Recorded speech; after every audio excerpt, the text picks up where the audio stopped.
Last topic extraction of metals में जो हमें फाइनली मेटल मिला था, मेटल जिसको हमने ऑब्टेन किया था उसके ओर से, सोडियम को ऑब्टेन किया था सोडियम क्लोराइड ओर से, जिंक को ऑब्टेन किया था ZnS से, Pb को ऑब्टेन किया था PbCO3 से। इन सारे ही केसेस में जो हमें मेटल्स मिलते हैं, इनके बारे में इस पॉइंट पे एक सवाल आता है। सवाल ये कि क्या ये मेटल्स रेडी हैं इस्तेमाल होने के लिए। जवाब इस चीज़ का इस बात में छुपा है कि इन मेटल्स की प्योरिटी क्या है।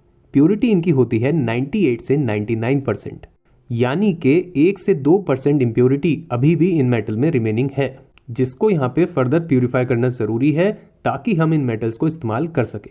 इस स्पेसिफिक काम के लिए एक प्रोसेस एग्जिस्ट करता है, नाम जिसका होता है रिफाइनिंग ऑफ मेटल्स, यानी कि मेटल को बिल्कुल ही साफ कर देना। इस प्रोसेस के बाद जो हमें मेटल मिलता है उसकी प्योरिटी 99.9% से भी ऊपर होती है। इसी छोटे से but at the same time very important process, इसके बारे में बात करेंगे इस सेशन में।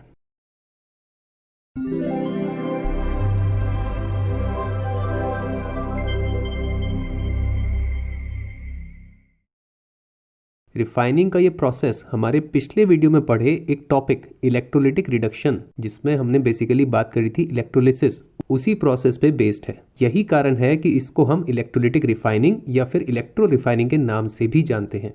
इसका मतलब ये भी हुआ कि जो बेस सेटअप हमने इलेक्ट्रोलिसिस में इस्तेमाल किया था वही हम यहाँ पे भी इस्तेमाल करेंगे। यहाँ का बेस सेटअप है कुछ ऐसा। इस प्रोसेस के हिसाब से यहाँ पे कुछ छोटे छोटे चेंजेस भी हैं। उन चेंजेस की बात करने से पहले इलेक्ट्रोलिसिस का बेस अगर ध्यान कर लें तो उसमें हमारे पास होती थी दो मेटल की रॉड्स। एक होती थी जो पॉजिटिव टर्मिनल से कनेक्टेड है, जिसको हम कहते थे एनोड, और दूसरी होती थी जो नेगेटिव टर्मिनल से कनेक्टेड होती थी, ये वाली, जिसको हम कहते थे कैथोड। और तीसरा इंपॉर्टेंट पार्ट होता था एक सॉल्यूशन, जिसको हम कहते थे इलेक्ट्रोलाइट, जो बेसिकली अपने आयंस में टूट जाता था और उन्हीं आयंस का वहाँ पे फ्लो होता था। इस बेस सेटअप को ध्यान कर लेने के बाद अब इस रिफाइनिंग प्रोसेस के हिसाब से यहाँ पे डिटेल्स ऐड करें तो यहाँ पे एनोड वाले टर्मिनल पे होती है एक thick strip of impure metal. इस केस में एग्जाम्पल के तौर पे हम इम्प्योर मेटल ले लेते हैं कॉपर। तो यहाँ पे एनोड पे क्या है, एक्सट्रैक्शन प्रोसेस से जो हमें कॉपर मिल चुका है उसकी ही एक मोटी स्ट्रिप हम यहाँ पे एनोड पे रखते हैं। इसी कॉपर के अंदर प्रेजेंट है इम्प्योरिटीज, जिनको हम यहाँ पे देख सकते हैं डॉट्स के रूप में। इन्हीं को हमें यहाँ पे रिमूव करना है। इसके बाद दूसरी तरफ कैथोड पे जाएं तो वहां पे हम रखते हैं एक थिन स्ट्रिप, एक पतली स्ट्रिप प्योर मेटल की, और वो भी होती है उसी मेटल की जिसको हमें रिफाइन करना है। यानी कि इस केस में हम यहाँ पे लेंगे एक पतली स्ट्रिप, किसकी, प्योर कॉपर की। ये स्ट्रिप हमें यहाँ पे अलग से रखनी होगी, ये हमें एक्सट्रैक्शन से नहीं मिली है, ये पहले से प्योर होनी चाहिए। ये इंपॉर्टेंट डिटेल है। दोनों इलेक्ट्रोड्स की बात कर लेने के बाद अब इलेक्ट्रोलाइट पे आए तो इलेक्ट्रोलाइट यहाँ पे होता है salt of the metal being refined, यानी कि जिस मेटल को हम यहाँ पे रिफाइन करना चाह रहे हैं उसी का कोई भी सॉल्ट हम यहाँ पे इस्तेमाल कर सकते हैं। और सॉल्ट आप ऑलरेडी जानते भी हैं कि किसी मेटल का कैसे बनता है। उस मेटल को एसिड से रिएक्ट करा दो किसी भी, तो वहाँ पे सॉल्ट मिल जाएगा।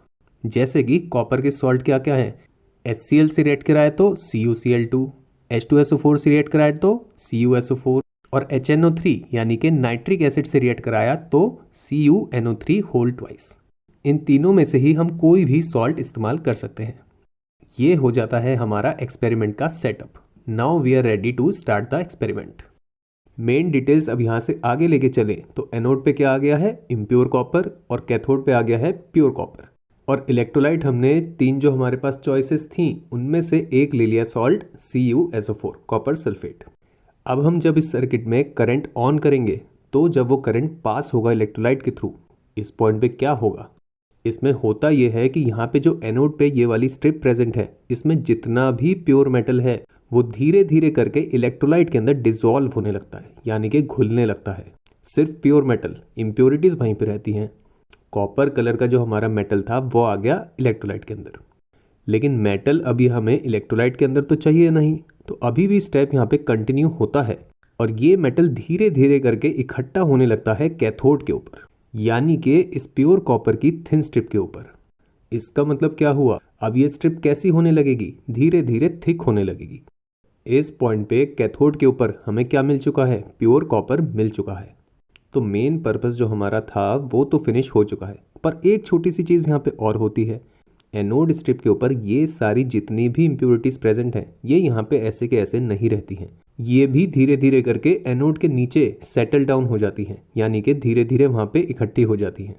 अब इस पॉइंट पे हमारा एक्सपेरिमेंट हो चुका है पूरी तरह से कंप्लीट और हम रिफाइंड मेटल जो कि है प्योर कॉपर 99.9% कॉपर, इसको हम कैथोड के ऊपर से ऑब्टेन कर सकते हैं। इस मोटी स्ट्रिप को यहाँ से लेंगे और इस कॉपर को हम यूज़ कर सकते हैं। ये जो बढ़िया वाला कॉपर अब मिल गया, ये इस्तेमाल हो सकता है एक ऐसे एरिया में जो एग्जिस्ट करता है ग्लोबल लेवल पे, जो कि है इलेक्ट्रिकल वायरिंग इन सर्किट्स, यानी कि जितने भी इलेक्ट्रिकल सर्किट हैं उसकी वायरिंग में यही कॉपर इस्तेमाल होता है। अच्छा, ये जो हमने प्रोसेस अभी कॉपर की रिफाइनिंग का सीखा, ये सिर्फ कॉपर में ही नहीं बल्कि बाकी जितने भी मेटल्स हैं उनकी रिफाइनिंग में भी यही प्रोसेस इस्तेमाल होता है। जैसे कि जिंक मेटल हो गया या फिर मैग्नीशियम की रिफाइनिंग हो गई या आयरन की हो गई, किसी भी मेटल की। तो ये हो जाती है बात हमारी कंप्लीट रिफाइनिंग प्रोसेस के ऊपर। टॉपिक के नोट्स की शीट है ये, इसको आप डिस्क्रिप्शन से भी डाउनलोड कर सकते हैं। और इसी के साथ आपका ये chapter number 3 metals and non metals भी कंप्लीट हो जाता है। तो very well done to you on the completion of this chapter. अगले एपिसोड में हम मिलेंगे किसी एक नए चैप्टर के साथ। तब तक के लिए अलविदा।